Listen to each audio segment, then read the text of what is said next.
হে good evening. তো আবার একটা নতুন ভিডিও অনেক দিন পর। তো যাই হোক, আমরা চলে গেছিলাম একটু খেতে, তাই ভাবলাম একটু ভিডিও করি। তো ভিডিও হয়ে গেল।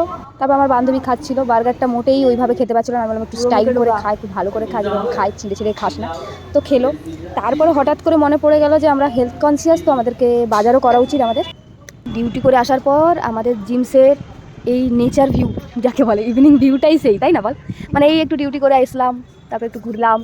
আমরা যে বলেছিলাম একবার ওই যে কন্টেন্ট করবো, কন্টেন্ট আর হচ্ছে না, ও জামা বের করছে আর আমি তো কতদিন ধরে মানে ফেসবুক থেকে আউট।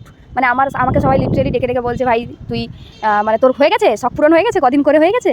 তো যাই হোক, আমরা গেছিলাম তো এই জিমসের এই ভিউ, আর এই যে আমরা গেছিলাম এই যে সবজি আনতে। আমরা খুব কিন্তু মানে মোটামুটি মানে শরীর নিয়ে এতটাই সচেতন যে আমরা সব ভেজিটেবল খাই, টাটকা টাটকা ভেজিটেবল। এখানে ডিম আছে, এটা না, এটা কেউ খাইনি, বাজে কথা এগুলো।